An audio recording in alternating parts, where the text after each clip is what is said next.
Feel better now?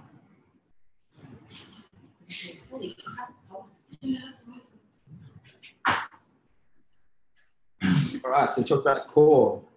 Next thing I want to create is a low barrier offer or a product prospect. So we go from niche to the core to low barrier. It needs to be a natural progression so that when people come into the funnel, they consume the free content, the natural progression is the low barrier. The natural progression is the core then.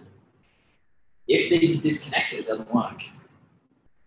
It's like, all right, I'm giving free content, but it's not linked to whatever the next step is. Whether that's a sales call, whether that's a consultation, whether that's an event, whatever it is, this content here needs to be linked here. So we reverse engineer that process going from, right, this is the core, how do we work it back? How do we determine what that low barrier offer is? So what are some examples of low barrier offers? In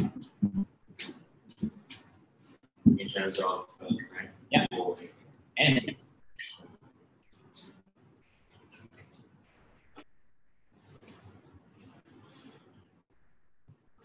We start a challenge.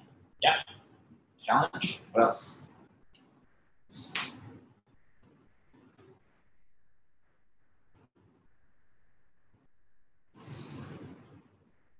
An event. Consultation. If we think about, we go back to the process.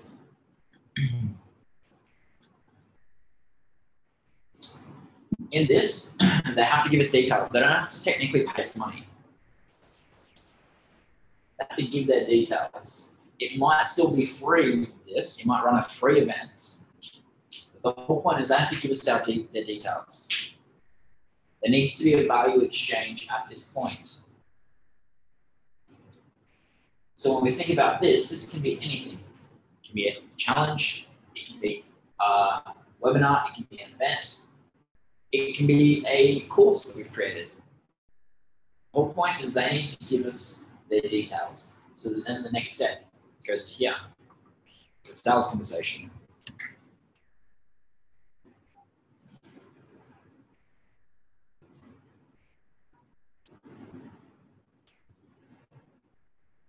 So, must be obvious progression to the next step, to the core. Can be free up to $200. Technically, it can be up to $2,000 if they've gone through the mirror exposure effect. There must be a value exchange. It can be just an email or a phone number. So you technically, they don't have to pay you. There has to be a value exchange. I give you my email address, you give me something. Make sense? It can be up to $2,000 if you can sell based on that, based on pushing people through the mirror exposure effect. Must lead to a sales conversation.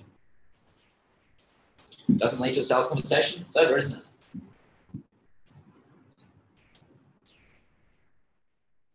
So what are the factors that we determine when determining what our low barrier is going to be?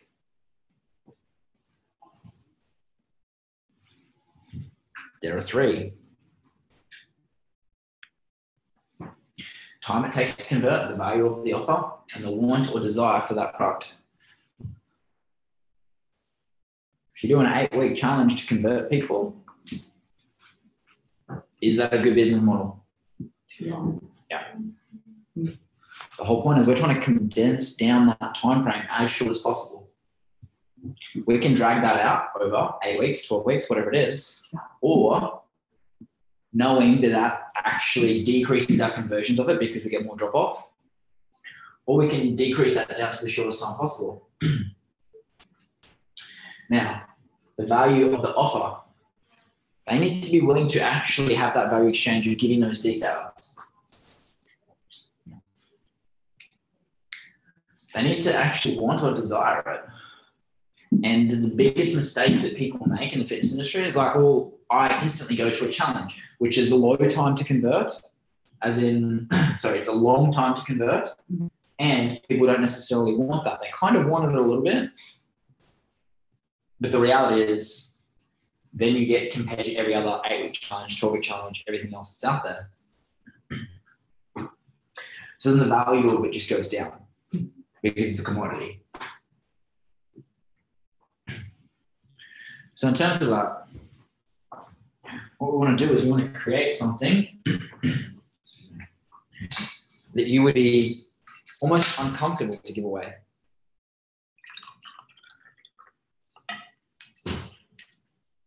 Because then you're going to get more people to do it, aren't you?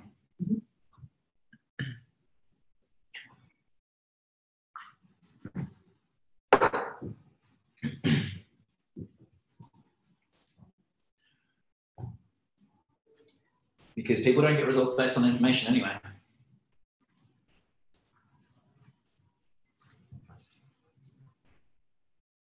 If you told someone how to squat perfectly, Told someone? does that get them the result that they want? No.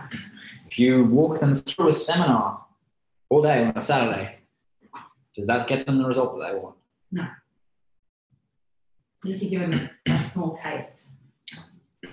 Well, you want to give them as much as you can. Because if you're afraid to give it away, that means that there's extremely high value of it. And you will also know that that doesn't get them the outcome of it. They only have the concept of it. Because it's like, right, let's run this all-day event on Saturday. I'm going to teach you how to squat. I'm going to teach you all about nutrition. I'm going to teach you all about mindset. And that's the foundation. Because that's only one aspect.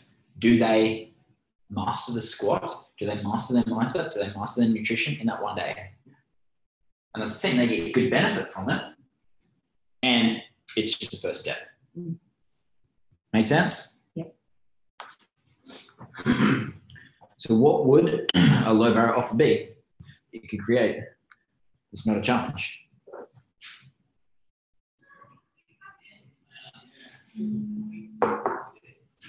Program.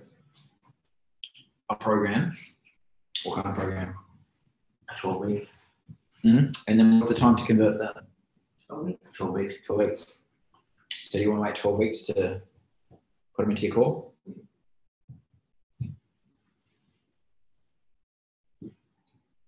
What about something like a 1-day personal training camp or training camp? Yeah. Or just a session. So you have, and then like in that one day you have a nutritionist. Like you cover a little bit about nutrition, a little bit about training, your genetic testing, something like that. A little bit, cover little bits of it, just enough so that they get an experience, get a taste for it, and then they will. And I wouldn't want to give away my time for a whole day, but just a little bit of a reward. You know what I mean? Interesting. Would that be something you could look at? Ultimately, if we're going to be pitching something over 2,000, it's like, cool. But you can go back to it. You just go back to this. It's like, well, if I've got to get them through 7 hours, how can I do that as fast as possible? Because I can drag that out over 7 weeks if I'm doing an hour a week. And then what's the likelihood of them dropping off? Pretty high. The longer you drag it out, the more likely it is people drop off. The faster you walk people through that process, the more likely they are to convert. So that means that if you've got a podcast where you give an hour a week, like you have an hour interview every single week on the program that is your core offering, well, then it's going to take 7 weeks for them to be able to get through it. Once you've got those 7 weeks, essentially they could go through all of those in one day once you created that as an asset. Make sense? So you could run it as an event. You could do it whichever way you want. The whole point is we're taking those variables into account. Let me copy this and put it. I have to scroll through every time.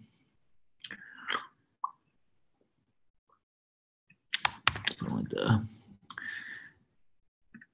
So these are the variables. What's the value? What's the time to convert? What's the want or the desire for it? Because what you indicated was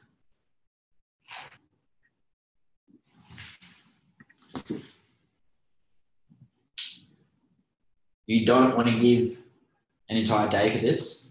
Like, I mean, I would if Yeah, Led because yeah, and that's the thing. The limitation is you think that that's giving an entire day. The point is you're providing enough value so they're open to this, because this isn't where you make money. Yeah. This is just getting a qualified lead. Yeah. So if we think about that in terms of personal training, we'll call if someone's paying us $100 a week, well, that becomes a qualified lead for the next 7 weeks or whatever it is to be able to go into the core. That just means we're getting paid to get a qualified lead. Make sense? And most people don't take it from there to the next level. So every single thing that we do is like, well, when do they become qualified? So we can talk about this. And we can take it as long or as quick as we want to be able to do that. And that's the thing. You get to choose that and you get to choose the outcome of that.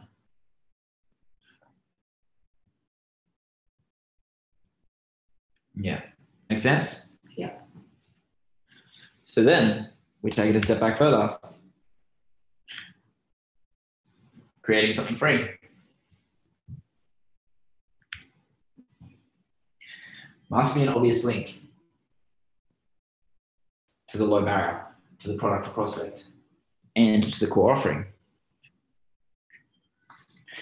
Because if it's not linked to the next step, it doesn't work. And this is where most people mess it up, because they start with, right, well, what free content can I create? Oh, will this link to my low barrier or product or prospect? They don't work backwards.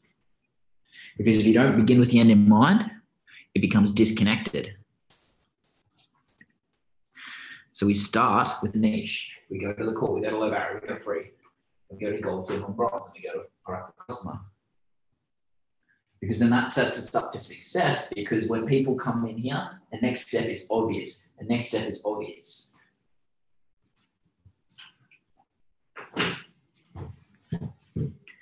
And that's one of the mistakes that I've made in the past. Well, let's create a shit ton of free content. Let's create a niche, let's create content based on that, but then it doesn't link to this, and then this doesn't link to this. As soon as there's a disconnect between one point, it breaks down.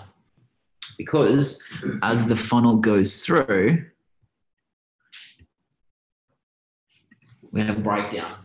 We get all these people in here, all these people go in here, all these people go in here, but then it breaks down here or here. That's why it starts here. We create a full and remarkable, all-encompassing approach here. Cool.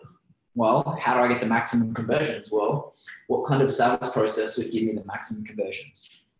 What kind of low barrier offer, product or prospect, would get the fastest conversions and the highest rate of conversions? What would be an option for them to be able to give me details to take that step? What free content would I provide to them so the natural progression would be here like this?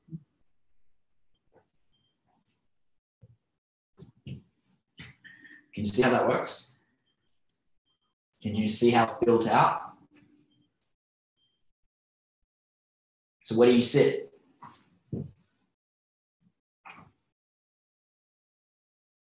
I still sit up in the low barrier offer. Mm-hmm. Yeah. Mm-hmm. And then where do you sit in my funnel then? Still low barrier offer. Possibly sales conversation. Mm-hmm. Well, we haven't been to a sales conversation yet, have we? No. And that's the thing. But then it's just a numbers game. Because if you were to go run an event for a gym and that's your target market, well, what's the natural progression? And what does a gym then do? Oh, come in for a free trial. Give us your details. We're going to call you every day until we join. Which is exactly what they do. Yeah. Yeah. They have a sales conversation and then people join. But then they're playing the volume game for the core. No, it is awesome packs. Make sense? Yes, completely. The whole point is it needs to flow from step to step to step to step. If it doesn't, Cool. yeah. And the whole point is, well, if you don't have a core that's set up, it's all encompassing, it's remarkable. Well, what's the likelihood that people are going to do it? And the whole point is, if it's all about you, and it's all about you, and you can play that game, and it also creates a limit.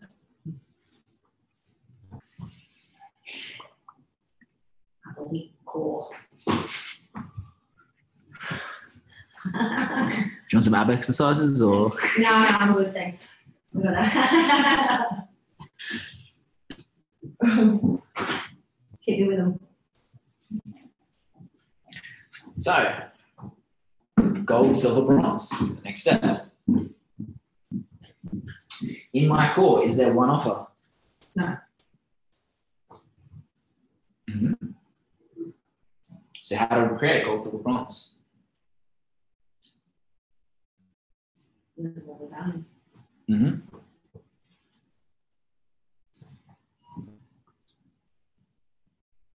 Going back to your niche, I suppose. Not niche. Demographic. It's all about how much we're solving their problems. Okay.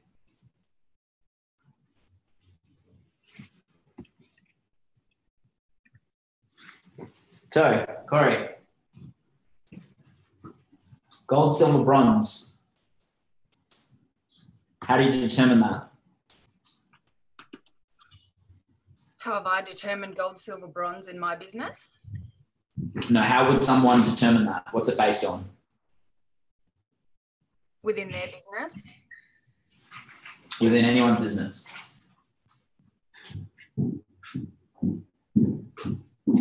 Gold would be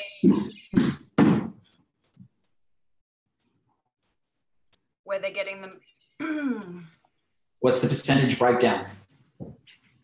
The percentage breakdown. So bronze would be you are doing, as a PT, you are doing 20% of the work and they are doing 80% of the work. Yeah. Silver is 50-50. And Yeah. then gold, you are doing 80% of the work and they are doing 20% of the work. Correct. And the way that we talk about that is done for you, done with you, do it yourself.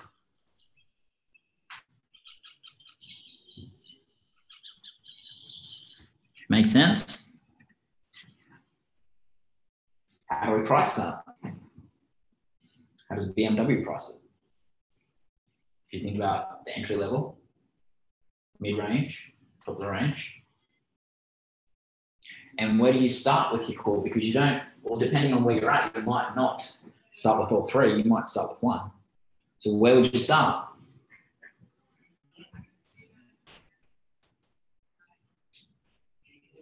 I'd like to start with silver. Mm-hmm. Done with you. And the whole point is you can start wherever you want, and there's a limitation to every point. Mm-hmm. Now, if you've got time to do it for them, then you can do that. If you've got systems, you can create a bronze service. And what will tend to happen if you don't have a core business and you haven't built anything out, you'll generally start with done for you, build that out, and then that becomes the silver offering. Mm-hmm. Because as you do that, you build out the assets so that you can do it, so that it drops down to silver and then down to bronze. Make sense? Mm-hmm. So what would done for you include, Corey? Done for you. Well,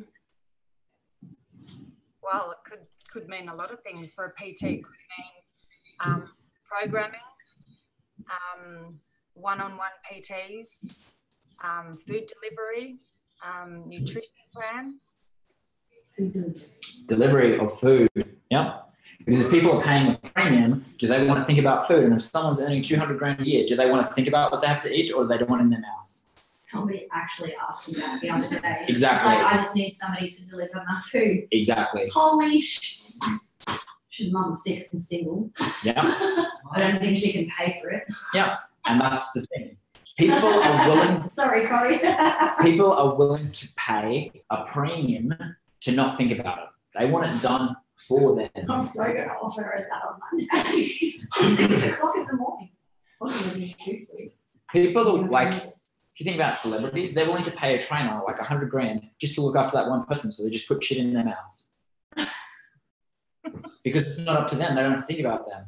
And if you think you're working about people who have the ability to pay a premium, some people might be interested in having the option of, I'm going to send you all the food that you need to eat. Now, if you already had a relationship with a food company, or you're already ordering a food company, or you already had a coupon code with a food company because you're doing a powerful partnership with them. Mm-hmm. And this is what Laura does in Singapore. She worked with a food company already. She gets all of her food delivered. So it's like, well, we can just get all our clients on this as well, can't we? And that's the thing. Does everyone want done for you? Well, it depends on their budget, doesn't it? But if you've only got a bronze offering, then you don't know. Mm-hmm. That's the thing. And it's just something to think about. Because if you were going to pay a do-it-yourself program over 12 months, and that was going to be, say, $10,000 here, well, done with you, then would be 20 to 30,000 here, or 40 to 50,000 for done for you. Or condense it down. Well, this do-it-yourself program is $1,000 or $2,000 to $3,000 or $4,000 to $5,000 for done for you. But then that's the point. And then it's like, well, if you're going to present something, it's going to be like, all right, well, you don't really fit into this category. Which one of these do you want? 1,000 or 2 to 3,000? Or 10,000 or 20 to 30,000 in this case. Make sense? Yes. I don't know if my subcontractor would be happy about delivering food. And that's the thing. If you've created the powerful partnership, you wouldn't do anything. Exactly. Because you just go to the food company, all right, well, this is where you get it all. Boom, it gets sent to them. You don't deliver it. It's like the food company sends it off, but you've then created a system for that.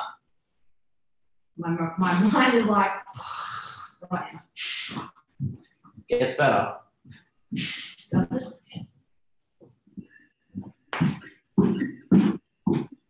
So, where are most people going to sit? Probably here if you've got all three.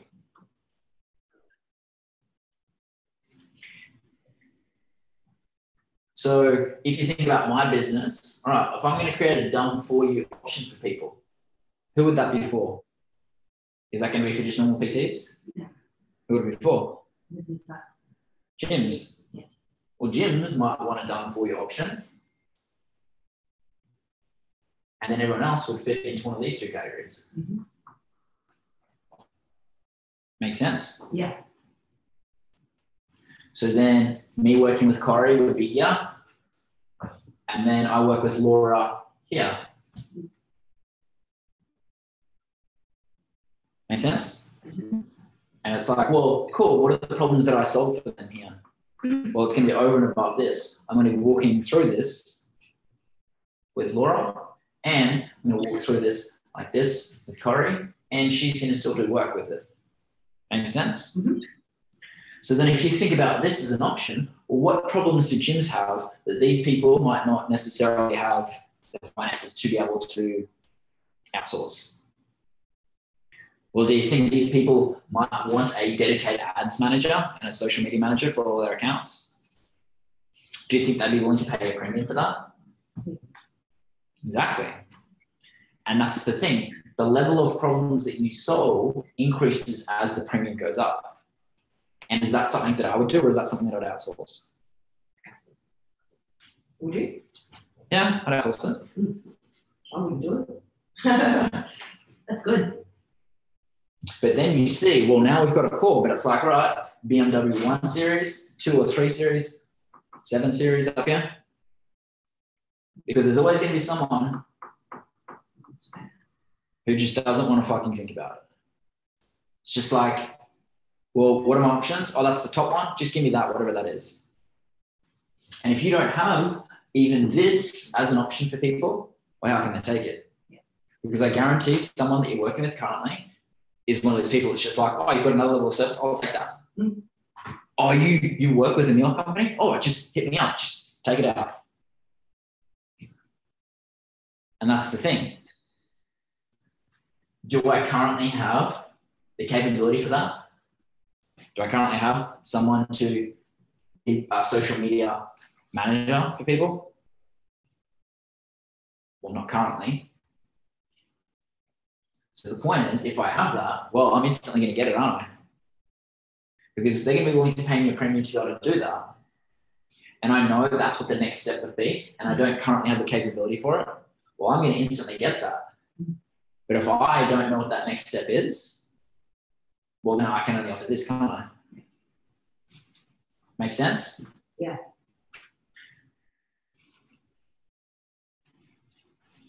So in terms of PT, do it yourself could be like just one of your normal options.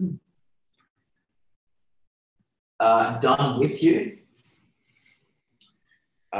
could be more like food. You can send the food. That's like a high level of service. Done for you at the top extreme in terms of just a PT example would be sending all the food and like physically going to this person who can pay a premium, their house, and doing it. Not like just a normal PT rate. It's like, right, you've committed for the next 12 months and I'm going to come to your house for the next 12 months, give you all the food that you need to eat and train you there because they've probably got their own gym set up in their house. Make sense?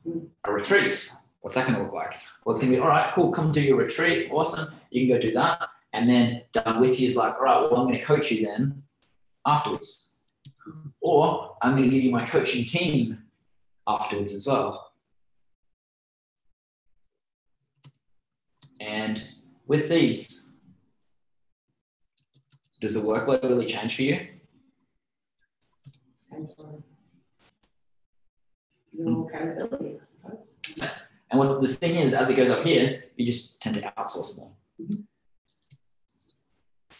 And more margin. Because people are willing to pay a premium for speed and less work. Yeah. Make sense? Mm-hmm. So what's your current service offering? Chances are it's down here. If you think about group training, even if your current offering, it's like group training's here, one-to-one's here. And that's the thing, do you have a gold? Or is this actually full and remarkable here? Is this full and remarkable? Because ultimately, every single person has like this. They have different levels of service, but they're just not aware of it. They don't categorize it as bronze, silver, gold. And notice how I condition you to go, all right, well, if that's 1-to-1, it needs to be twice as much as this. Do you notice that? At least. Yeah. Yeah. And for me, a do-it-yourself option is, say, group business coaching is like $100, but then one-to-one becomes $300. So then it's 3x of this. How many people do I want to take on here? Not many. Why? Because the margin's not necessarily there. Because I can earn $300 for that time slot, or with the example that we looked at before, there can be 4 people in that group. I get better margin there, don't I? Make sense? Mm-hmm. So then it's like, right, let's calculate it based on a weekly, right? So it's going to be 100 a week, 200 to 300 a week, or 400 to 500 a week. Make sense? So then it's like, right, cool. Sorry? So then for your term, how long it's going to? Yeah, minimum 12 months or something. Yeah. So it's like, all right, well, I'm going to send you all of your food. You're going to get 2 one-on-one sessions, and you get access to my team of allied health professionals. So each week you have an appointment with 1 week the dietitian, 1 week the physio, 1 week the mindset person. Make sense? Mm-hmm. So then they get like 3 appointments out of it. But then, does it then match that $400 to $500 a week there? And remembering these people have an ability to pay a premium and they just want it done for you. Make sense? Yeah.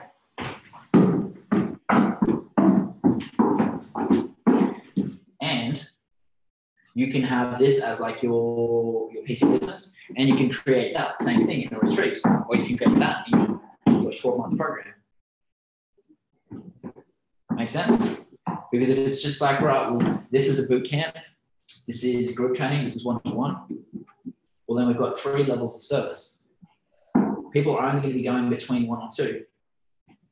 And if I think about a gym, cool, chances are they're going to be going for one of these. And if it's not a gym, then it's going to be one of these. And then they choose where they sit. And it comes down to, well, how much assistance do I want? What is my financial capacity for that? And then it becomes instantly, well, yep, right, cool. I've gone through the entire process of going through the niche. I connect based on psychographic. I offer this, and they're like, well, I know that this person has a solution that's like, oh, well, I want that one. I would love that one, but my finances are here, so let's go here. Yeah. Because when it's a full and remarkable result, then it's not like, oh, I'm going to compare to old Mac down the street. You no longer become compared on price because you're not offering what other people are offering. Because if you're just comparing just one-on-one to the other one-on-one down the road, then you get compared. Oh, well, which one's cheaper? When it's like, oh, I've got a full and remarkable result, doesn't matter. Price starts to go out the window because it gives them everything. Because with my program, you can go and do other aspects of it individually. And it means that you're probably going to pay to do them externally 3 times as much at least. Because I can then go negotiate with the best people in the industry, and you can go and negotiate with someone to do food based on getting a certain number of people to go through that, then gives them a discount, and you then get a kickback on that. And you can start to see how important those powerful partnerships become, because then they feed back in terms of not just bringing business in, but also bringing revenue in. Because having a powerful partner is good and all. It's good to be able to build up those factors, the active audience, peak perception, remarkable results, and if they bring revenue, that's even better, isn't it? So that baseline is, well, cool, we want to get them as a powerful partner, and we want them to be able to bring in revenue for us as well.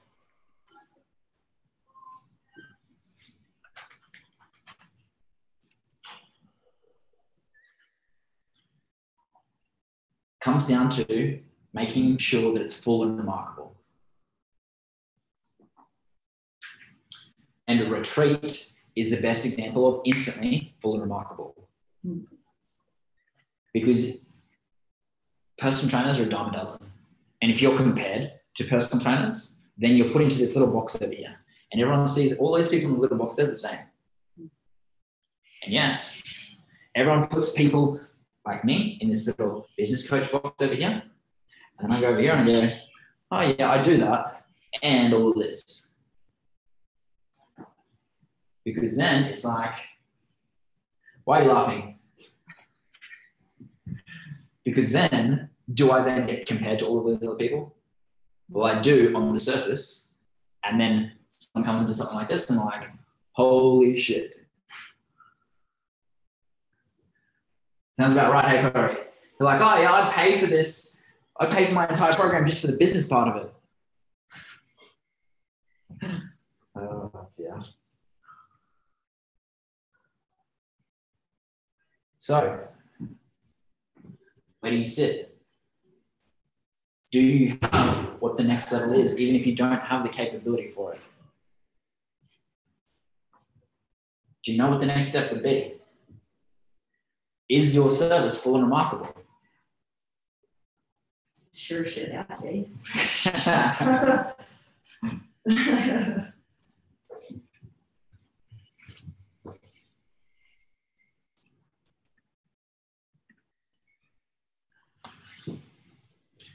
So, where do you start?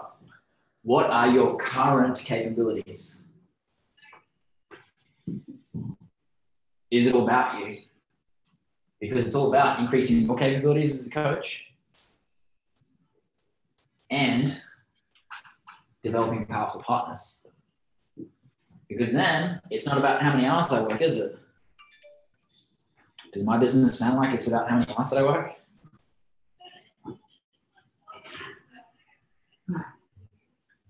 See my diary, I have one appointment on Monday. I don't know why I took it. Should have put it a different day. Because you don't have a TV. But that's the thing. You can have your business set up like every other personal trainer out there and get the same results. Or you can see that as a personal trainer, and this is what I create for people.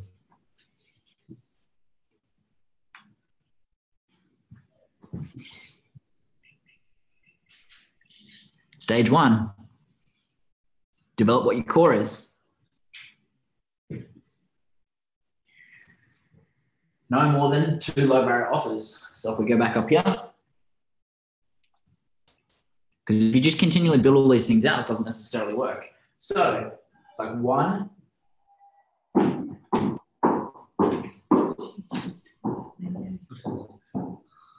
a webinar or an event. Cool. 2 options for people to have a sales conversation to be able to get into the 12-month program. Then what we're trying to do is we're not trying to create more and more and more content.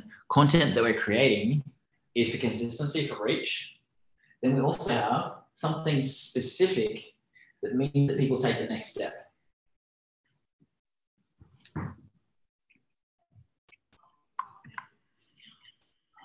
Nope, too far.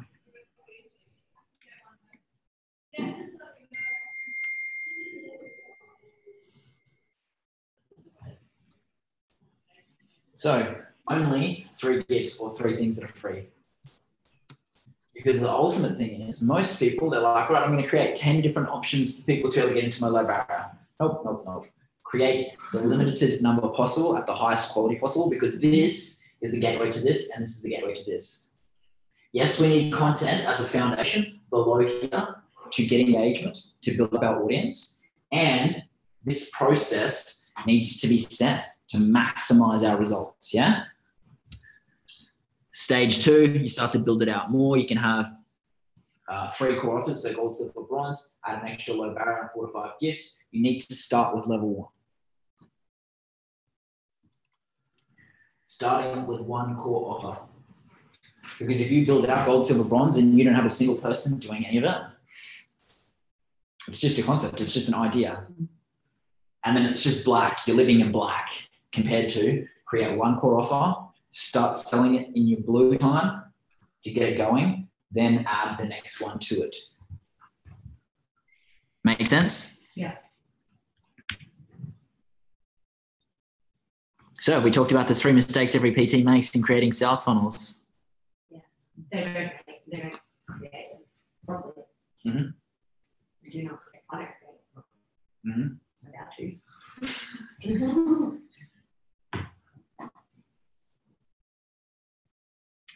So,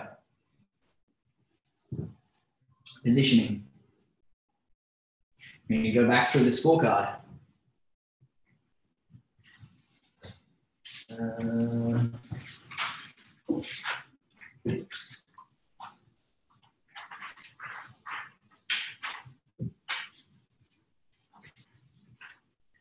So now we really start to understand the value of this scorecard, the power of our Jeez, man.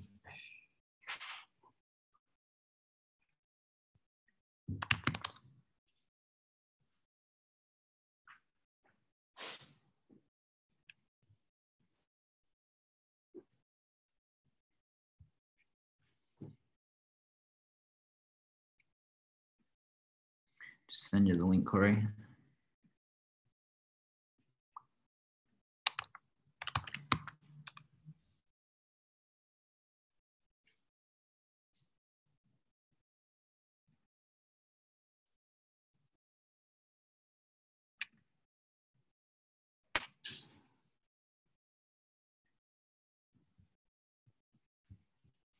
Cool. So what we're going to talk about is get more results from every single social media post from this little known hack. Go from chasing business to being chased. Scorecard tells you where you sit currently, how to create a stampede of referrals without a competition, the secret strategies to build influence to create a pre-sold business. That's the basics of it. I'm going to talk about different kinds of partnerships that you can create as well. So in terms of the things that I work people through, this becomes the position component. We've been going through the profit component. We talked about personal production first, next step, next pillar, profit. Bringing a completely different frame of reference to this. Now we start to go, all right, we know what's kind of in the scorecard. Now we can start to take that to the next level. How do we actually develop powerful partners? How do we approach them? And we talk about that profiling at the end. So positioning is based on our 4 pillars: remarkable results, active audience, deep perception, and powerful partners. All 4 are essential. All 4 increase. And all 4 determine our potential results. So, because ultimately, when we create a full and remarkable result, this is where we live with each person that we work with. Whereas most people in the fitness industry are here. Now, if I was to take you through a PT session, and I was able to just look at you and pick up on your anatomical limitations by screening your movement just by looking at you, I was able to look at you and be able to tell you what your genetic limitations are. I was able to screen based on the language that you use, what your mindset is like. And I was able to screen you based on your nutritional limitations. Do you think that would be compared to every other personal trainer out there? No. No. Do you think I would instantly surpass your expectations? Yeah.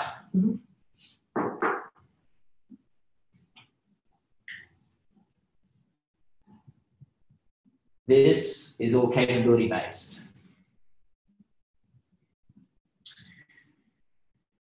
Most PTs just meet people's expectations, which means they become forgettable and they're neutral. If you turn up late to a session, as we talked about earlier, we want to be starting every single session at 29, not at 30, because if you're not early, you're late. If you turn up at 30 or 31, instantly expectation unmet, because you said you're going to start at that time, breaking integrity. You start at 29, every single appointment. They're early, even if it's just 1 minute every single time. And if you notice, when you start at 29, does the client that you're finishing with really notice that you miss 30 seconds? No. But does the next client notice when you're late? Every time. So knowing that, if you're 1 minute late, you are creating a memorable detractor experience. Oh, they're always late by 1 minute. But if they're always early and it's still 29 when you catch up to that person, because you leave at 28, instantly, we're here. It's so easy to surpass expectations. That's just based on the business component. That's based on your schedule. It's also so easy to surpass expectations in terms of your capability when you have that capability. Make sense? So then, if someone created a process to ensure that people could consistently surpass every expectation by being able to test people's genetics, be able to test people's movement, be able to screen that, be able to be a sports nutritionist, to instantly be able to get them the highest results possible, to be able to write diets for them under your insurance, and be able to, what was the I miss? Mindset, to be able to screen their mindset based on the language they're using, going through a 3-step process to be able to go from this is what their genetic predisposition is, this is the language that they're using in terms of body language and verbal language, and these are the stories and experiences that they've created that have created limitations for them. Instantly surpassed for every single person that you work with. And what would that mean in terms of referrals? You get them from their levels. Yeah. That's why I have the scorecard.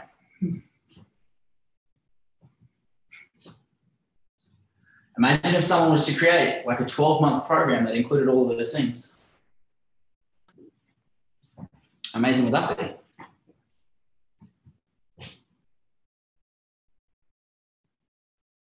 Would those personal trainers surpass all expectations? Mhm. Interesting to think about, isn't it? Mhm.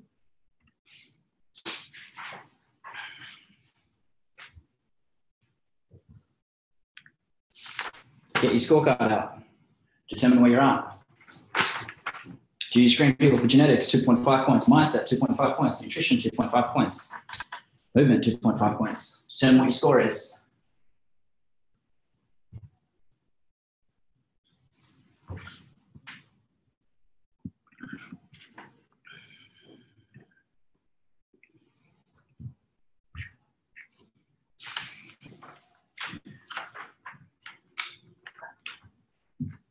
What do we got? 0. 0? The only one I don't do is genetics because I'm not qualified. Mm-hmm.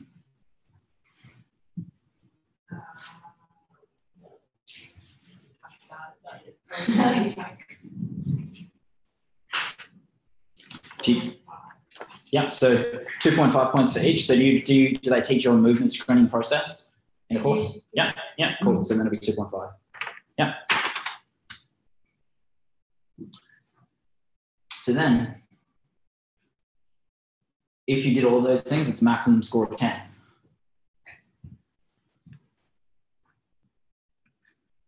What's your score, Corey? You don't have to unmute yourself. It's not letting me.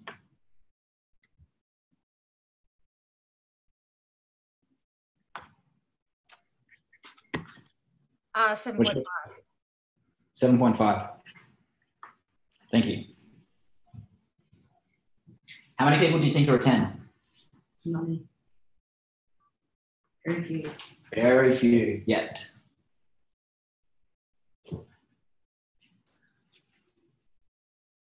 So, do you think those people who were a 10 instantly have a higher capability than every other personal trainer out there?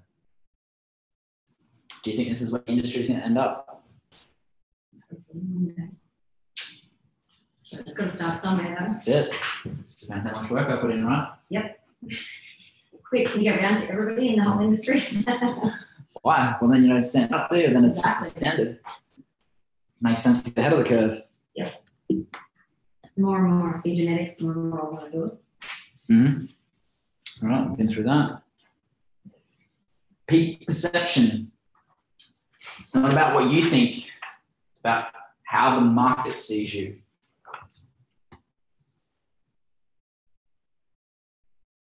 Are you the top person in your gym?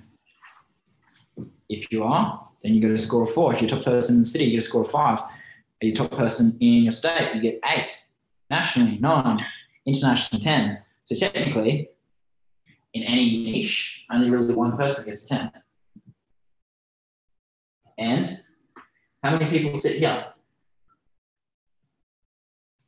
Well, at least 50%, don't they? Mm-hmm.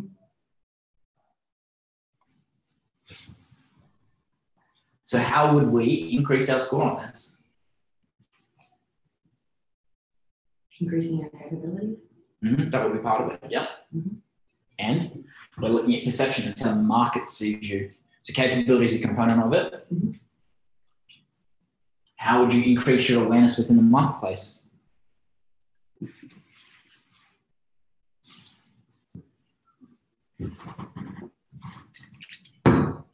What were we watching before on TV? Gymnastics. Mm-hmm. Okay. Mm-hmm. So if you were to work with athletes, would that position you higher? Yes. Reputation. Sorry? Sort of reputation. Yeah, reputation. And what builds reputation? Well, remarkable results. We already talked about that.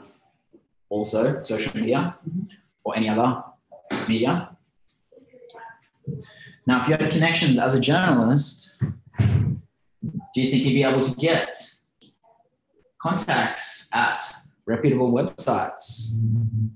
Corey? 100%.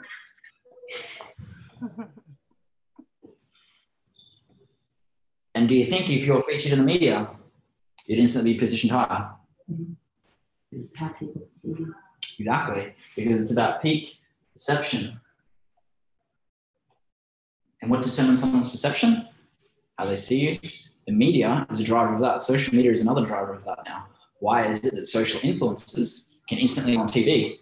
They want them on TV because then they're going to post about that show on their social media.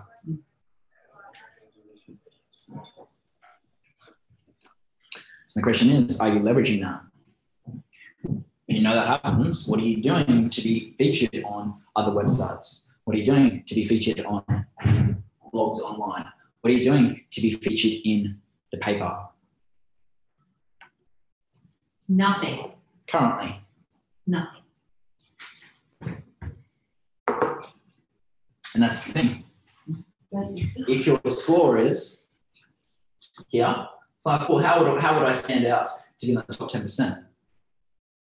Well, if I was to create something that was then shared on some media platform, would that mean that I would stand out and have a higher perception than this person here?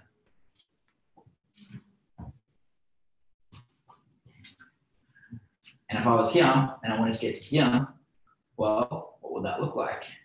If I know that's part of the process, well, then I could start to create media releases so that I become featured in those things.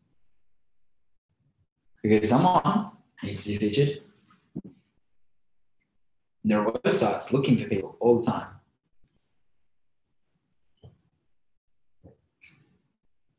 And then how much time are you putting into increasing that? Oh, so we want to see what our score is there. We got our scores? Yep. What do we got?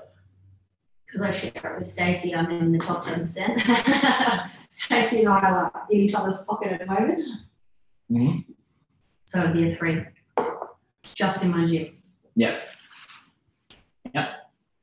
What do we got? So you're not in, so you'll be a 1. You get a 1. Easy point. I'd say 1 or 2. 1 or 2. Yeah. And this is the most confronting one, remember? Because it's fucking hard to be the top person. Yeah. Yeah. Like me, this is my lowest one, definitely. I put myself as a 6 here, I think.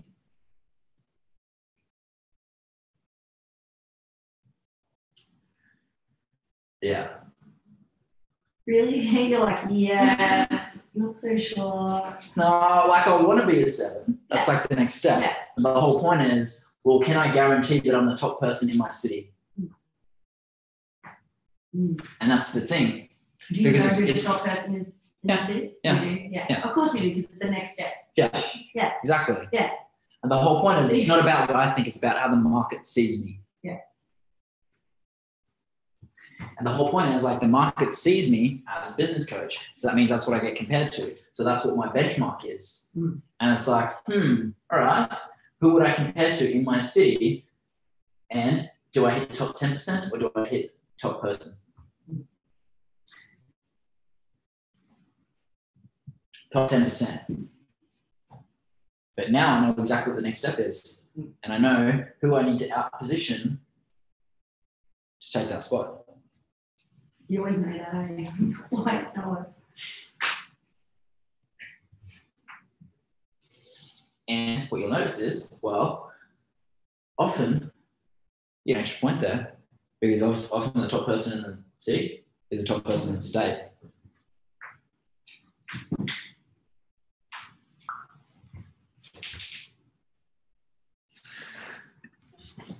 Sorry, kind of snap, crash, and pop over here. Active audience.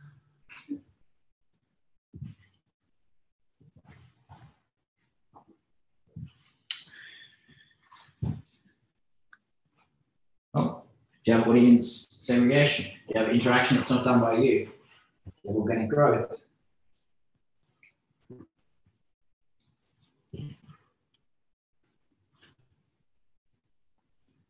So, is your database growing organically, weekly, daily? Are you getting a referral weekly? Are you getting a referral daily? Is the interaction in your Facebook group 80% done by you, 50% done by you, 20% done by you? Notice that? All silver problems. is your audience segregated into one group or one list, two groups or two lists, four groups or four lists?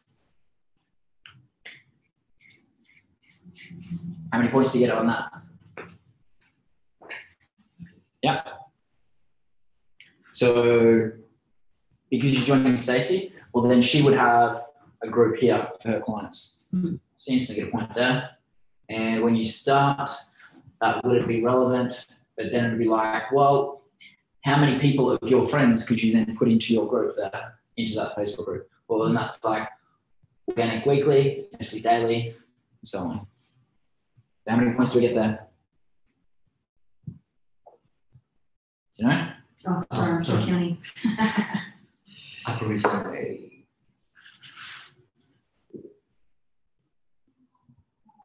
3. Cool. 7. Cool.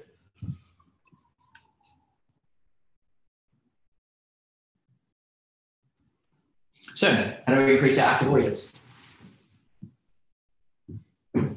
Do you have referrals being a condition of doing business with you? Yes. Do you have a brand ambassador program? Yes. Are you tracking your audience? From a social media perspective? From a growth perspective, yeah, and interactions perspective? Yes.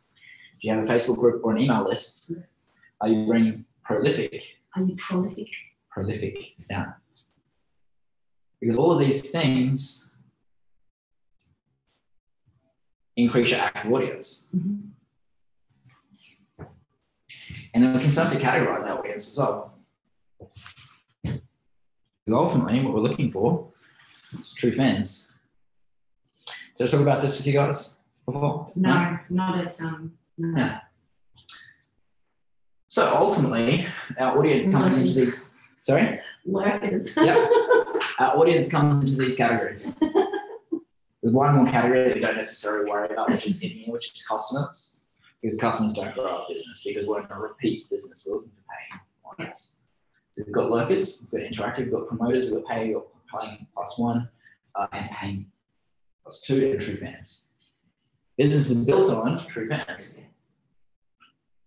So what's a true fan? Somebody who's all those things on the previous slide. You got a brand ambassador, like you might have a brand ambassador. You have somebody who's sending you or actively out there referring you to other people, paying you, is doing everything. Yeah. Promoting everything. Yeah. Business is built on true fans. And true fans buy everything. Yep. Everything you put out. So you create another level of service, instantly like, yep, I'll take that. Yep. And most people build their business based on paying clients. And when we take them to the next level, where they refer us or they become a brand ambassador or they do both, and then they pay us for everything that we ever put out, that's how we build a business. And if you were getting people remarkable results based on the 4 screening processes of genetics, mindset, nutrition, movement, what is the likelihood that more people become true fans? Because you're giving them a remarkable result. Mm-hmm. Now, our audience here comes into 3 categories. Lurkers, people who don't interact at all, they just consume our content. Interactive people, people who comment, like, share. Well, they comment, like, sorry. Promoters, share. Where do you think the majority of our clients come from out of these 3 categories? Interactive. Interesting. Promoter. Interesting. Lurker. Interesting. Which one is it?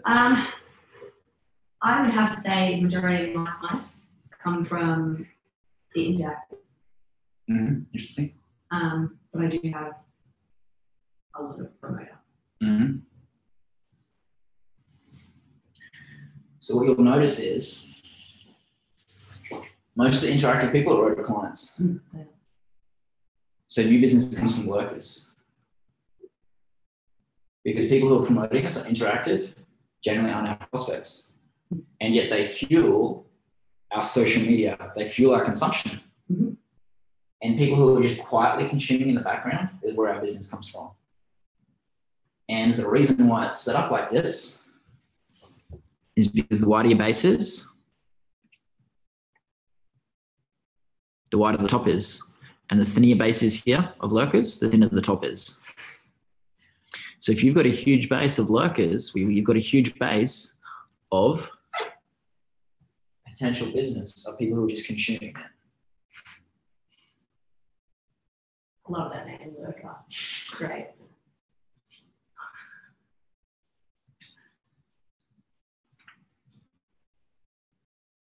So every single step is essential. And we need stats to be able to get people to go from here to here to here to here to here to here to here. And most people here from lurkers don't go to there or there. They go from there and then become a promoter, which then pushes them to there or there. So if people are just interacting, chances are they're not our prospect. If you've seen my group, the most interactive people are not my prospects. And yet they fuel the group. So they do my marketing for me.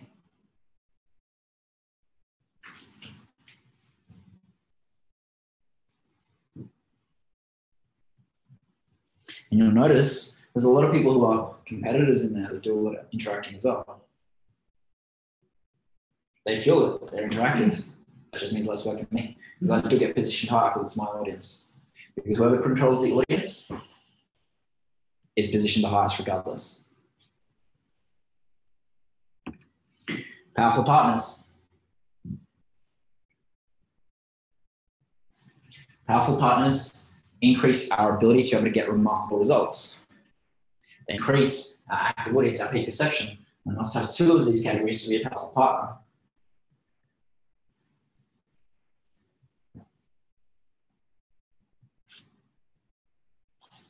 So how many powerful partners do we have?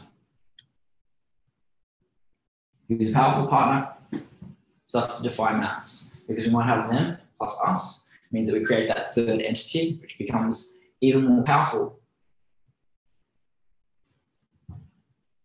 Because if I then work with someone, like if Corey runs an event or something and I come in, well, then she leverages my influence, doesn't she? Because it's not about her.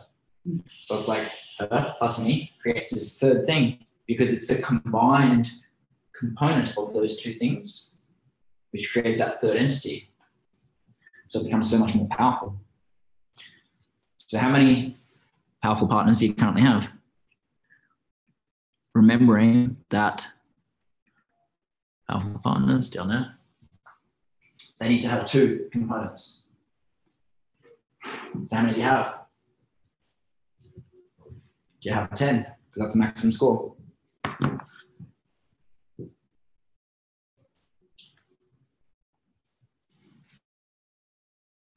Two. 0? Any powerful partners?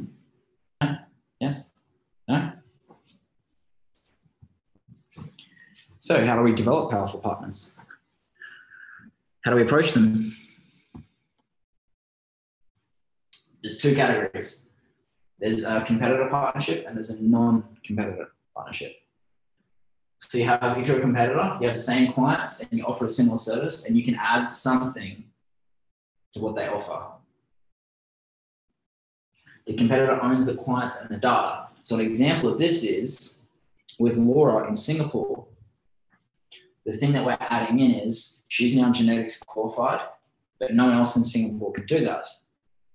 So she can then go to the gym that she works in and negotiate a rate to be able to do that in the gym, which means that she goes from getting that low hourly rate that she had to negotiating that to being like almost twice as much. Because what happens is the partnership that she has means that the gym actually earns more money for that time than she would if she was just doing one-on-one PT. So how do we get the next one? Yeah, okay. So a non-competitor, someone who has the same clients as you, but does not compete with the service you offer. So it's like a chiropractor, nutritionist, something like that. Now, you own the data on the clients there. So if we go back up here, well, the gym provides the client, so they own the data. She's coming in as a consultant, in this case, Whereas this is, you have your clients in your data, you send them to a nutritionist or something, and you take a cut of that. Make sense? Mhm. So then, part of that is, all right, let's start to work out who are some powerful partners that you might already know, that you might look to find. So we're looking for 5 as a list of powerful partners. People who we compete with, that we could work with, and people who are non-competitors. And then we're going to talk about, on that bottom part, how we talk to those people. So these are potentials. Yeah. Just helps the loop. Yeah. Beautiful. Where did you go?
How are we going with that?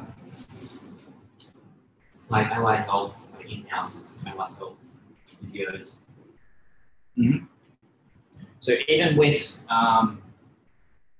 in-house, there still is the potential to do other things. Like you don't know someone who's a mindset coach or an NLP coach or psychologist because they're not going to have that in the gym.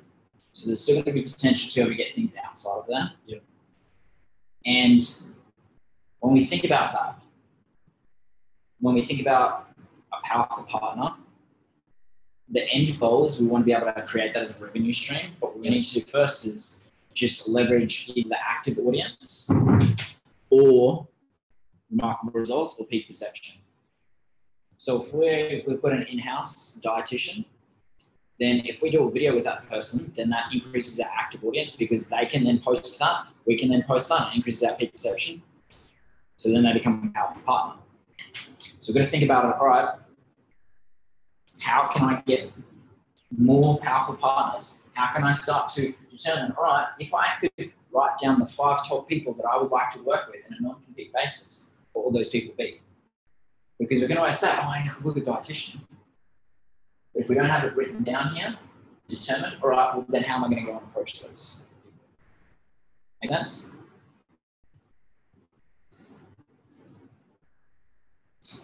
So how many we got? So who should compete one? They compete one with the allied health physios in-house. Yeah. Allied health. And the non-compete? Like nutritionists, physios. Yeah. Bars. So what we want to do is like each one's going to be different. So it's going to be like, right, technically you wouldn't really compete with those. So they'd be over here. It's like, well, this would be like another person with a similar skill set to you. So it'd be like another personal trainer. So it's like, oh, let's join forces and do a boot camp or something like that. So any challenge that you run in the gym, that's a compete partnership. When you're over here, it's like, well, this physio Or this exercise physiologist that's in the gym, that's one. Dietitian, that's another one.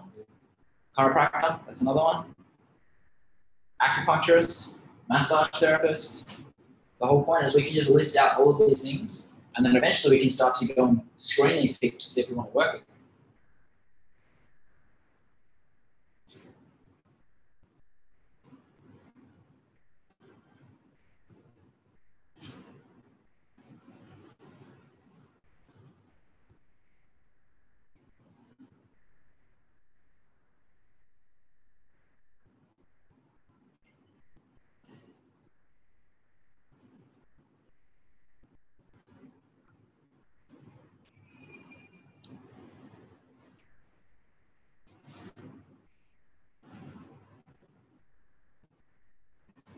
So if I was to go and communicate with, like again, we'll think about like a non-compete food company. So if I'm going to go to a food company and I go to them, all I do is I take this framework. I go, all right, what's the benefit? What's in it for me? So what's in it for me? What's in it for the client? What's in it for the partner? So in terms of that, we can go, all right, well, what's in it for the partner? The partner is they get more clients, they get more business. What's in it for the client is they get better results. What's in it for you is your clients get better results and you get a revenue stream. You get a cut of it. Now, an example is if we think about Laura in Singapore, she goes to the gym and she says, all right, I'm going to give you an opportunity to earn more from me while I'm working here on an hourly basis. Do you think they're going to listen to that conversation?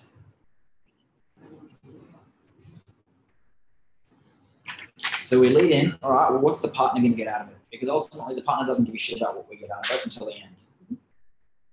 So we go, all right, well, this is what you're going to get out of it. You're going to get a higher return on investment from me working in this gym. This is what it's going to look like. This is what you currently get from me for an hour. This is what you're going to get if I run this service here. And this is how it's going to work. I'm going to get these clients to go through this genetic testing component. And we then charge them this amount. This is the cost to me to be able to run this. And this is what the client gets out of it. Make sense? Yeah, I'm just going to cut back here. It's all good. It's just itchy. Oh, I hate that. Look at please. So, what we do then is we go, all right, cool. The benefit to you financially, for them, it's like you get a higher return on investment here for this. The benefit to your audience or your clients is they get better results, which goes into the client thing here as well. Because ultimately, if they've got an audience, we want to access that. We want to give them financial benefit. We want to position them higher. And we want to get them better results in their business. Because if we can then position that to them, then they feel so much better about doing business with us, don't they? And I communicated that to them first. Everybody wants to know what they can get out of it. Yeah. Yeah. That's like, so that conversation goes, so if I could show you a better way to be able to increase the profits of me working in your business, would you like to hear about that? Oh, yes. Let's set aside a time, let's make it happen. Well, this is how it's going to work. I'm going to come in. I'm going to access your audience because you provide this database to me. What's going to happen is I'm going to financially compensate you for access to that database over and above what you're currently earning from me working here. What that's going to do is create a high level of service in your business by adding this extra revenue stream to it. And that means that your clients get better results here. What that means for the client is they get better results, they have another level of service, and they become happier and they stay with you for longer. And what that means to me is I access your audience, you provide that to me financially. These are the costs that I incur to be able to do that. This is what my split is. This positions me as the expert by doing this, the only person in Singapore that does it, and that means that I get better results in my business too.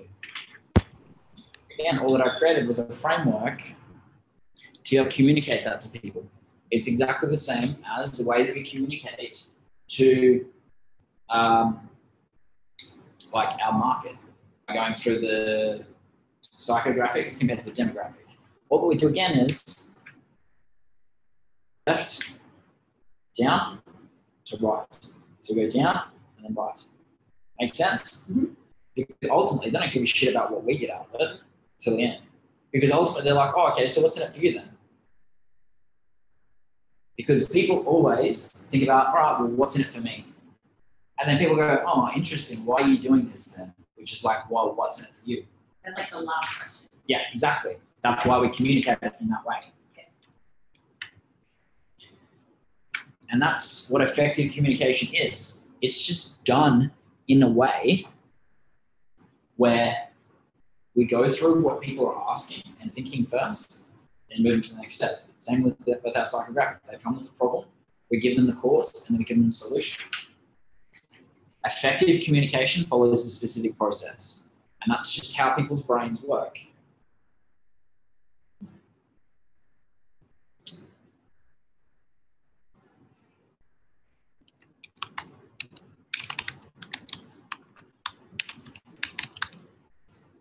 Make sense? Yes.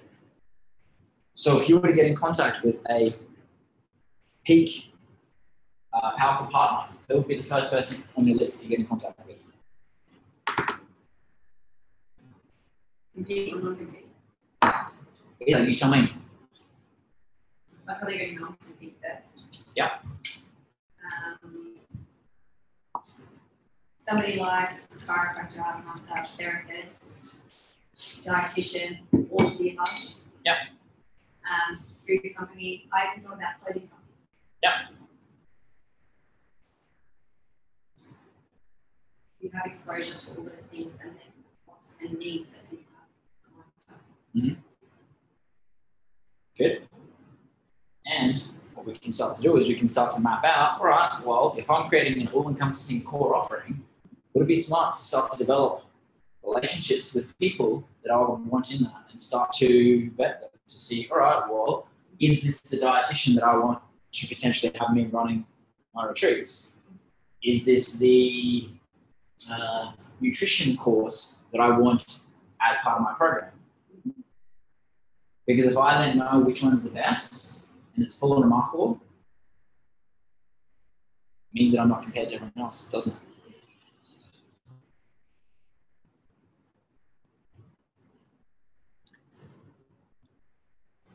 So, talked about the communication. What we're talking about is the 3 benefits, and it goes to the partner, to the client, to you, in that order. Ultimately, what you're looking at creating eventually is a Dream 100. That's just 10. That's 5 of each.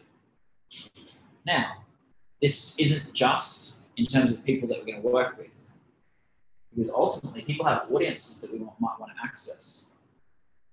Because if you've got good capability and someone then interviews you on their podcast, does that then mean you access their audience? It does. It does. Because if you're on someone's podcast, they're going to link back to you. If people listen to that podcast, they get value from it, well, they go and check you out then, don't they? So it's like, well,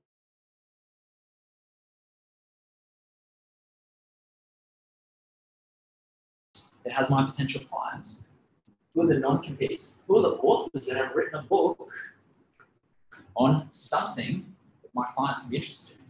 Because if I was then to talk to that person, an author, and then say, all right, well, you've written a book. I've got a book club with almost 200 people on it. What are you going to do in terms of a deal? And if they're using that book as a part of their funnel, chances are they're going to give that to you for free. Are any of you guys in my book club? Your book club. Yeah. No? You have free books in there. I've got most of those books we've been going through. They're good. Yeah. And that's the thing. Well, then what happens when I then put my book out and I've got a list of like 200 people that are consistently reading? Yes. And how long does that take me to do a month? minutes. Yeah, I was gonna say like 5 seconds. Yeah. I create a poll, which book do we want? And then I post it again just before the end of the month. That's it.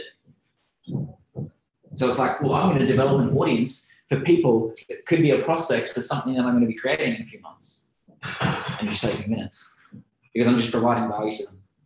Make sense? Yeah. Powerful partners, went through that. So what's your current score? Do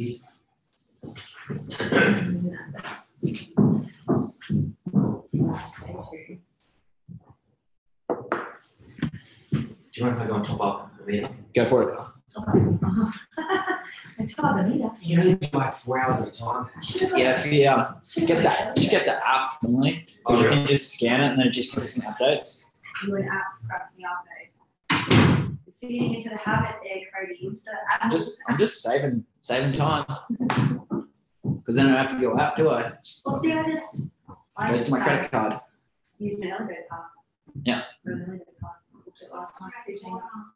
And there's like no bean and no signs, nothing. And I was walking down to the helicopter. It's 2 I hours. was like, oh, shit, I hope nothing happens. Because like, it was like no signs and I was looking at emergency. Like, What street is it on? It's 2 hours everywhere, isn't it? No, there's like along here is 8 hours, along over there is like 12 hours. There's a street there, and then there's some places where there's gaps of no media. because I was going to park here, I found a park, it was 2 hours park. But on the other side, it's 9 hours parking. So I went down around the corner and moved to the left. Yeah. Up a little street. Yeah. Parked up there, there was no signs, nothing. So. Yeah. I think my son. What's the code for daycare? So what's your current score?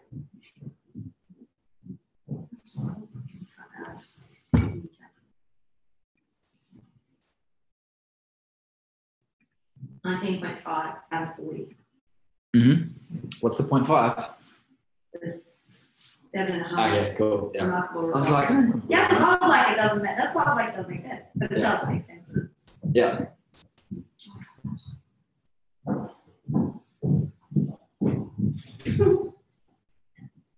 And that's the thing. If we go back to what does the score mean? But I have lots of improvement. And it also means you instantly know what the next step is.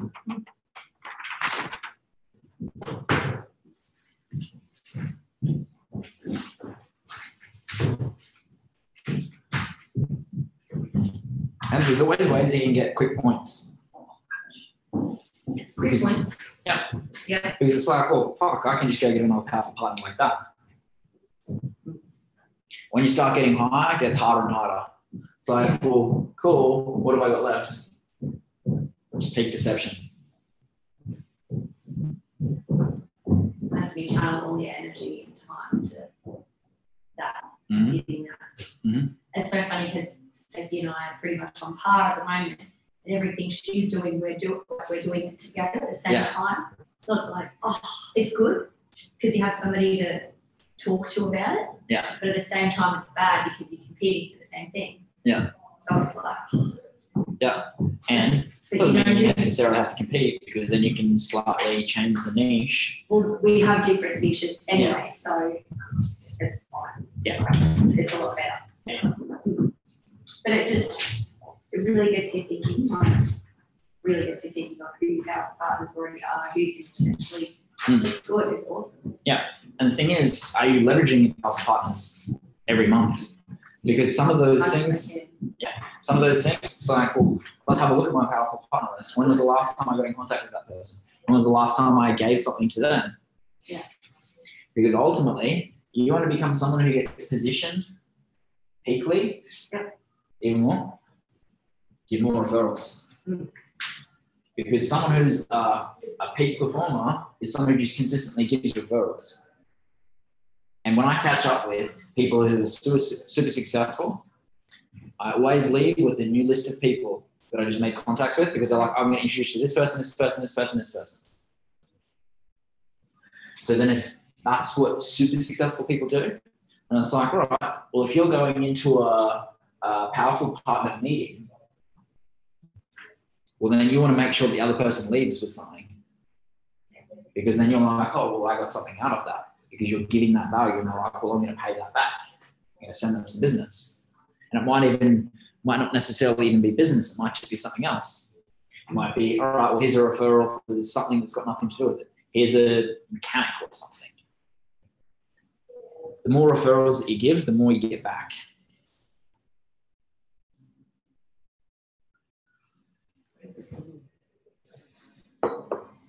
Punch the numbers in and hit hash. Not hard. So he doesn't do the daycare pickup thing very often. So, most people are here, and that's the business that they get. That's a scary thought when you work out how many people are in the personal training industry. Yeah. Wow. And I'm an average trainer. Like, Yeah. Yeah. That is so shit. Like personal, I mean. Or it means it's so easy to stand out when you know It's what so- it when the is easy to measurement stand is. It's really easy to stand out. Yeah. So I just think that being an average trainer for myself is shit. I want to be more than an average trainer. And that's the thing. Like you seeing this like now, most trainers never see this and they live here. Yeah. And then you're instantly getting the awareness of this is the measurements that determine that. Instantly, well, it means that within your first 6 months, you become an average trainer. And then you can potentially, because you know what it is, it's like, well, I'm instantly getting into above average and starting to get in demand. Because most people, And I Live understand that- why Mick their life gets here. so shitty now. why? Because 90%, I mean 90% of the people in all our clubs, like I'd love to be a personal training leader. Yeah. I like to mentor people. And the fact that there's 3 of us here. Yeah. It frustrates me. Interesting. It does, it just, I don't understand how as a business owner, as a personal training business owner, they don't see the value. Mm-hmm. I didn't know someone that went to the gym once. I was like, One of the partners at Grab's Plains last night said to me, I was one of the only arena coaches that speaks to him. Mm-hmm. He's at reception, like at reception, there's only 2, me and another lady that speaks to him, and I just went, you serious? Mhm. Are you serious? So who are they going to refer if they want? Stupid. Yeah. And that's the thing. That's just another powerful partner, isn't it? Yeah, it is. Because the receptionists, the membership consultants, Inspire, they're all people that members deal with every single day. Yeah. That they see every single day. Mhm. My membership consultants talk to all my clients and potential clients, and they all say the same thing, thousands. Girls a day. But I bring them referrals too. Mhm. Hey, I've got this client I've been working with from the outside, want a gym membership? There you go. Yeah. So, when you've got your score, you instantly know, all right, well, this is what I'm missing. I've got 3 powerful partners. The goal is 4. I don't have a Facebook group. The goal is creating my first Facebook group. I don't have audience segregation. I've only got 1 audience. Let's start to do that. Because when you do that, everything starts to pick up. Score starts to pick up. You start to become even more in demand. And eventually, if you're a peak performer that's oversubscribed, and you then take on a subcontractor, that subcontractor then instantly comes in with a good business. And then you start to phase yourself out. And this is what happens. Because people aren't aware of the measurement tool, most people go from here to our subcontractor. And if we can just get you into this point and then push you to this point, it just becomes so much easier, so much less work. And that's the thing. Most people just aren't aware of these factors. And they see it, they're like, oh yeah, that person does do that. But then they don't connect that of, all right, They don't connect the components. They're like, oh, that person does talk to the receptionist more than other people. Oh, that person does do different things with their clients that gets them remarkable results over and above what a normal PT would do. Oh, that person does have a large Facebook group that's interactive. Oh, the market does see that person differently. They do stand out in the area, whatever it is.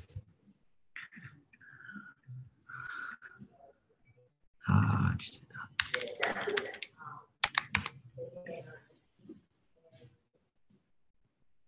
And that's the thing. When we become aware of it,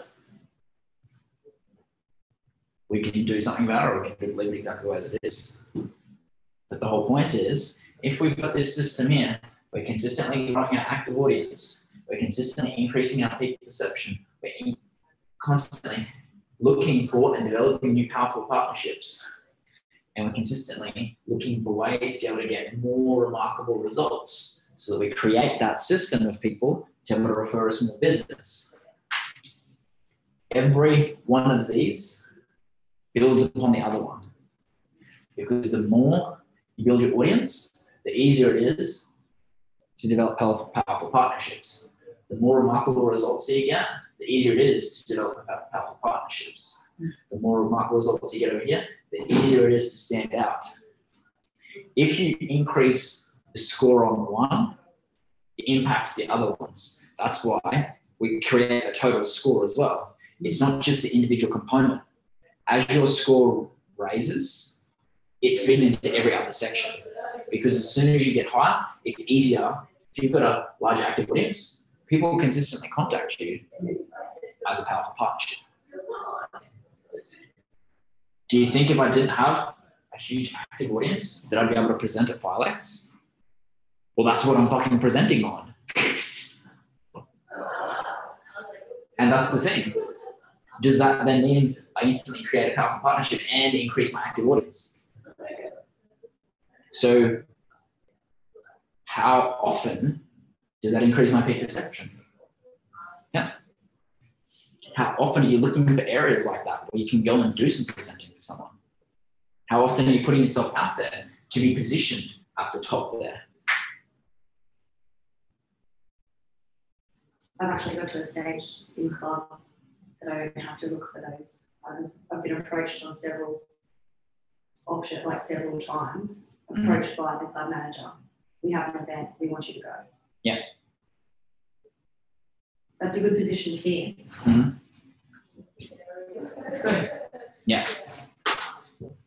Questions with that? No. So what's the next step? Increasing your peak perception, increasing your active audience, getting more remarkable results, increasing everything. And if you had to select one that you could increase this week, what would it be? I'd say audience. Yeah, cool. And what are you going to do with your audience? I'm going to increase upload content. Yeah, cool. Yeah. Definitely powerful partners. Mm-hmm. That's like my lowest score. Yeah. What's that, like a 3 or 4 or something? It's only I've got 2 that I consider as powerful partners. There is partnerships in the works, but powerful partners too. So I'm going to finalise and get it done. Yeah. Yeah, cool. What are you going to work on first?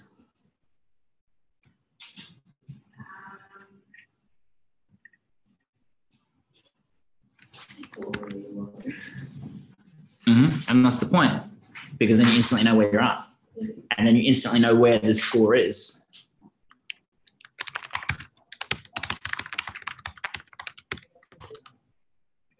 So if you had to select one of the 4, which one would it be?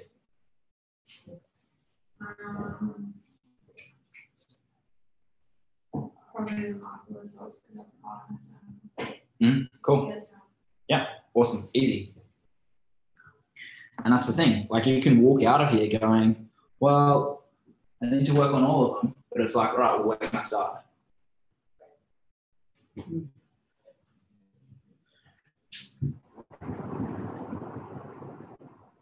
Questions with that?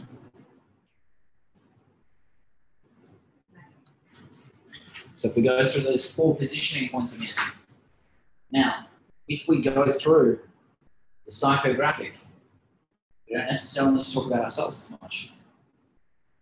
Because we instantly go, all right, this is the niche, this is the problem, this is the cause, this is the solution, and they instantly ask us, all right, well, what is your, how do you do that?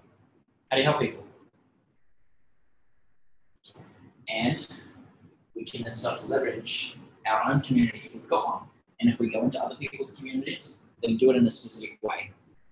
Because if you're going to someone who has an audience, like an allied health professional, well, then you do it in a professional way so that then you both be positioned higher. Because it's a partnership rather than just going into some random Facebook group and then posting shit.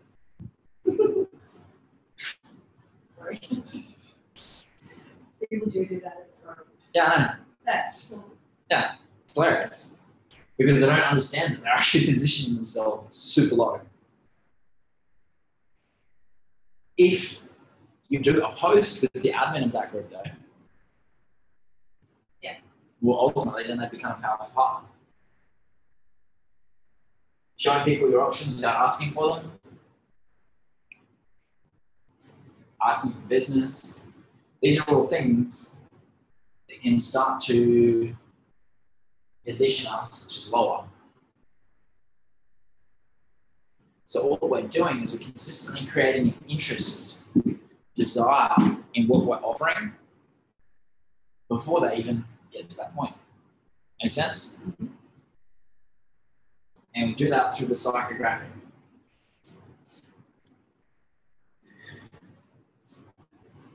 So if we have other people doing the selling or the positioning for us, it becomes so much more powerful. So that means that if we go to that allied health professional that is our powerful partner, and they say, all right, I'm going to send you some business, they've done the selling for you. They've done the positioning for you. They send you a referral. You don't have to do the selling. It's already been done for you. Having your own audience or community. Because when you have that, you have power. Because you control it. You control what goes on and what doesn't go on. When you own the medium, audio, video, what it is. Now, when we think about the funnel,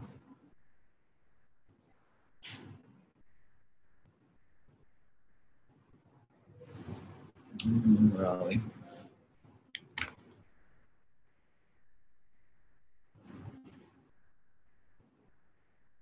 You think about owning the medium. Now, you notice when I went through these, the majority of them were like videos. Yeah? Yeah. Why?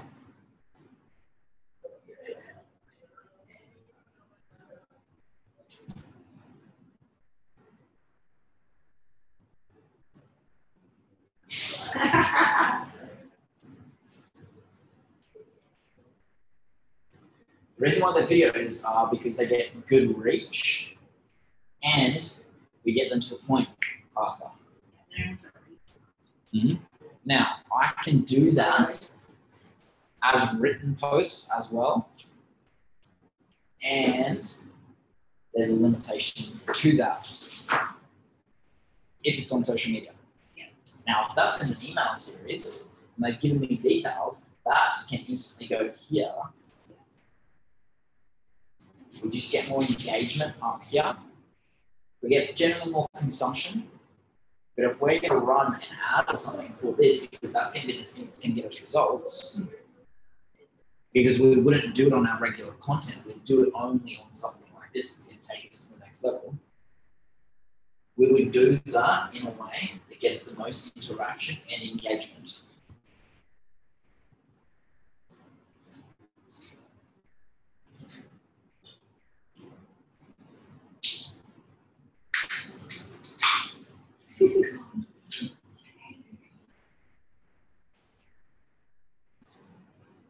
Creating the gaps, we talked about virtual assistants earlier. Now that you understand the importance of that, you can start to actually be aware of why we do that early. Because if we take that person on part-time, it's not a dramatic increase in the expense for us. If we take on a subcontractor, high risk.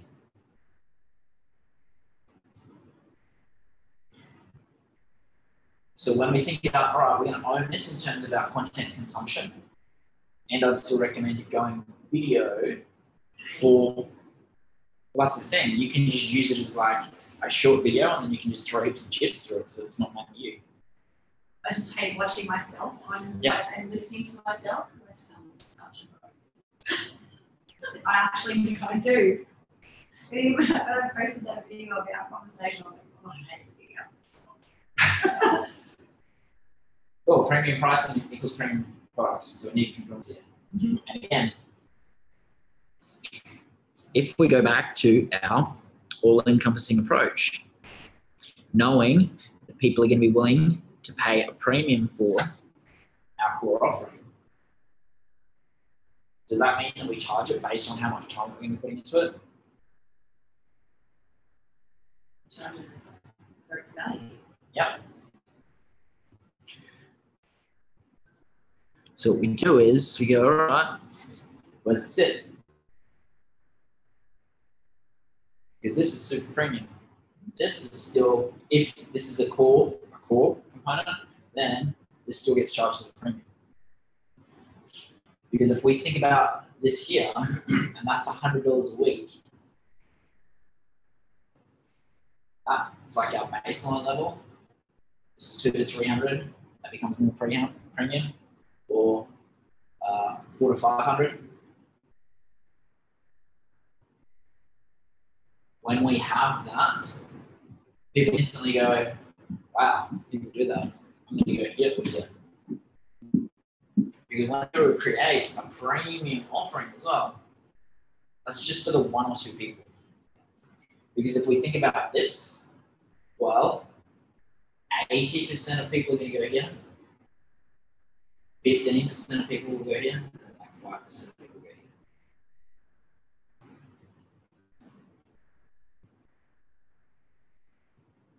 I mean, obviously, that 500 people is more than Well, that just means you outsource more things.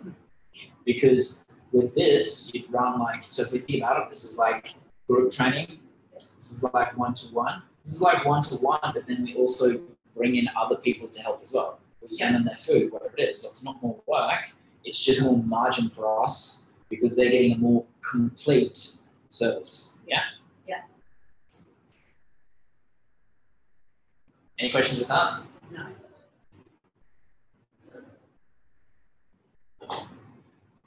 So in terms of like how that then looks, how would you see like this? What would that look like? Would you present that to someone first? Would you present that one first or this one first? Depends on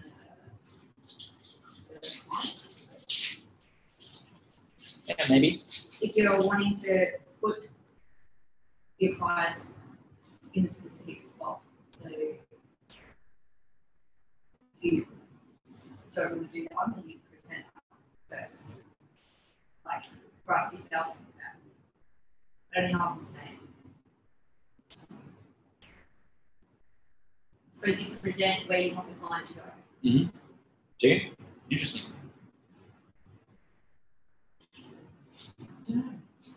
That's how I would see it. Mm-hmm. So if I knew my client could pay for that, then I would present that. Mm-hmm. Okay. I wouldn't. You wouldn't? No. Why not? Because if I know people aren't going to do this, I'm going to present it to them first. Yeah. Yeah.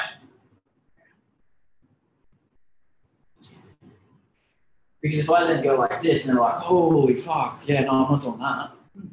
Shock factor. And it's like, oh, well, yeah, that's okay. Oh, yeah, that makes sense. And actually choose where they want to go. But if you just go from the bottom up, they're like, ah. And then it's like, oh, it gets worse. Like that. So anytime that you present, you can present 3 options and you remove the top one. It's like, well, cool, I work with gyms. And how that works is I do all the marketing, I do all these things. This comes in at this price here. That's not relevant to you. That's the top of the line. Where you would sit would be one of these 2. Because then they're like, oh yeah, that's cool.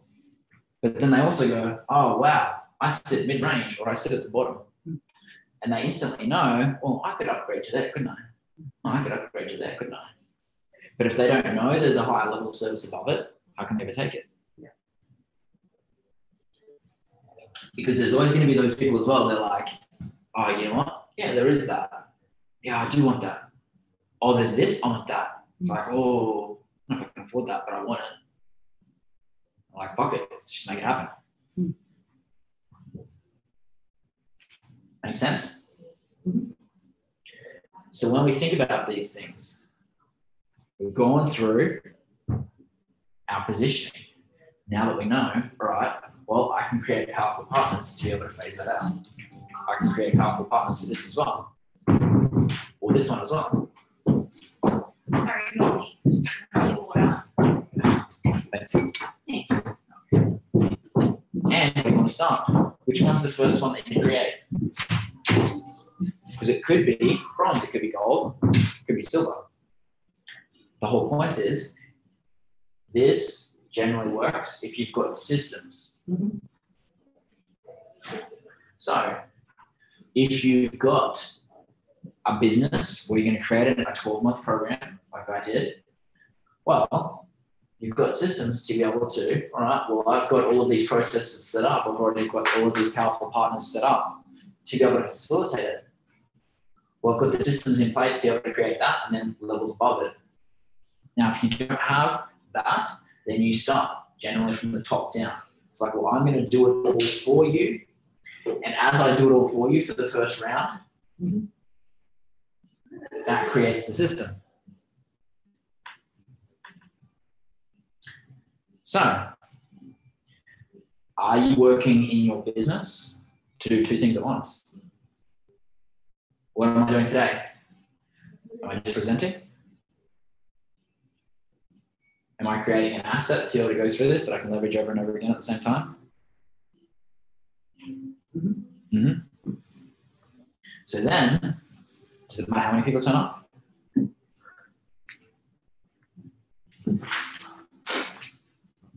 So then, oh, well, you can start to get to the point where you can run at a loss here.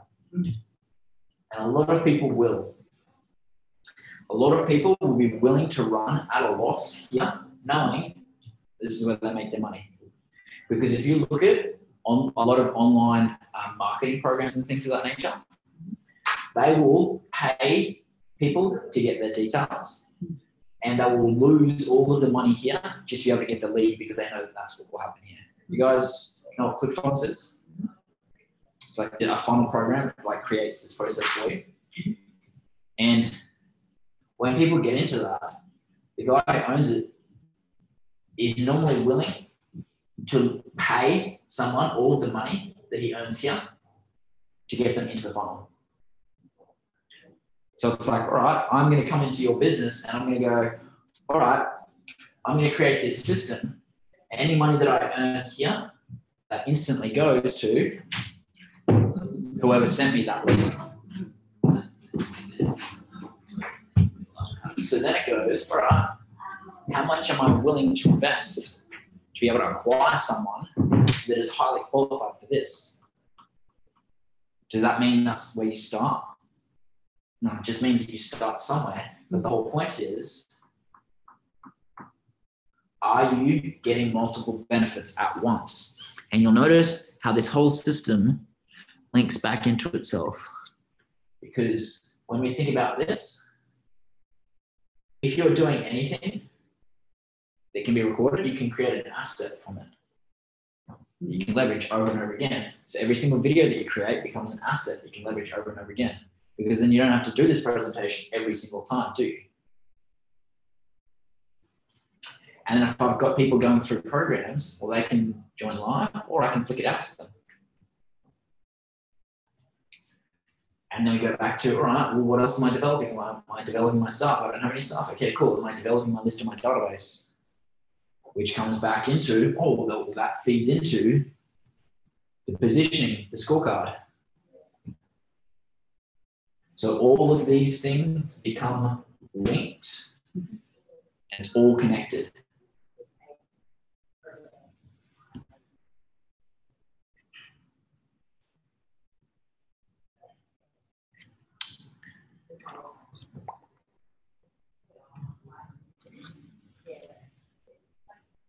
And eventually what people start to do is they start to go, all right, how much am I willing to invest to acquire a qualified lead for this? And it's not just a numbers game. Because if you're playing a numbers game for leads, go and do lead boxes. You're going to get hundreds of them and you'll get 2 or 3 clients. Or you're looking for qualified people for your core because they're actually valuable to you.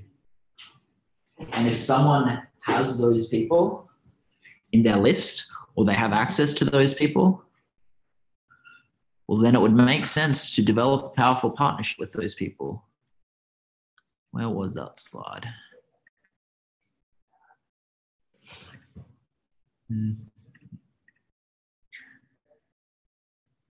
Yeah. Now, a list owner for me might be a gym. A list owner for you might be like a chiropractor because you don't have chiropractors in the course, do you?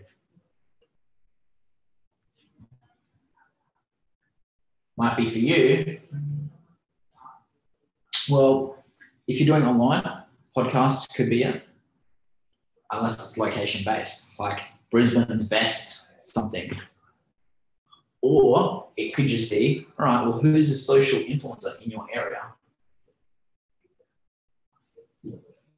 Why is it that places like Good Life and things like that hire people who are already social influencers? Like Emily Sky. Like Emily Sky is the biggest one, but they also have people who have like 50, 60,000 people who are brand ambassadors for them. Why do they do that? 10. Sorry? I said I could name off 10 right now. Yeah. Why? Because they've got a following, they've got an audience. And by those people associating with their brands, both of those things get positioned highly, don't they? Mm-hmm. That's a partnership. And just because someone isn't someone who can add to your business, if they've still got a following, they still may be able to add to your business as well. Because if they've got an audience, there's benefit to that. Make sense? Yes.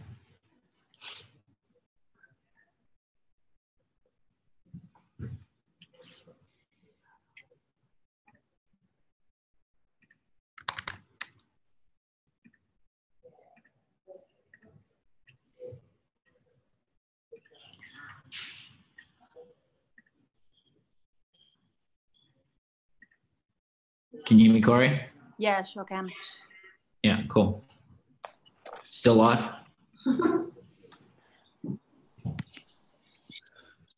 So with that, is there anyone that you know that has a list or an audience that you could then leverage? And this could just be one of your clients that just has 10,000 followers on Instagram. The question is, how much is it worth to you for accessing that audience? Is it worth an extra $5 off their session or something? Because chances will do it $5 a week. You post about it all day, every day. Or $10. And that's the point. When you have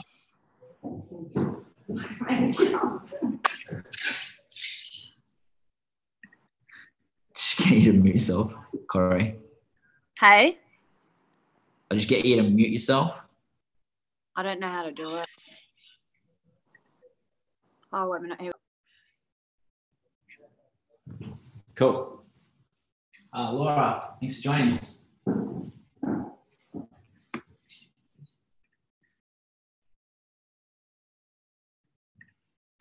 Can you hear me? Yes. Awesome. Thanks for joining us. How's your day been? Good. It's Friday, isn't it? You what?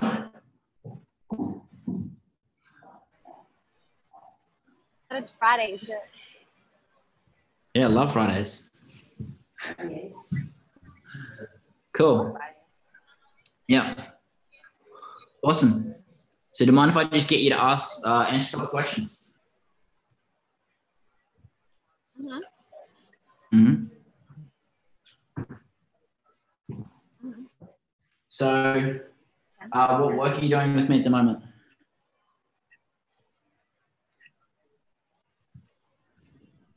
Everything.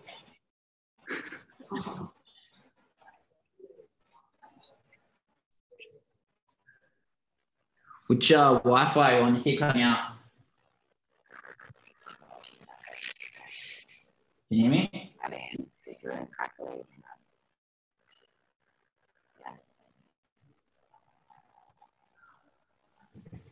There's the Wi-Fi in Singapore now. No, because this is I'm on a call, normally should connect. There's two Wi-Fi's that it connects to. Yeah. And some of them you're going to call. Can you hear me? Doesn't work properly. I can hear you, but it's really working out. I'm on Yeah. like 4G.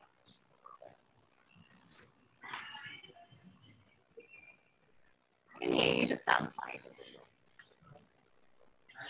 Yeah, it's really crackly.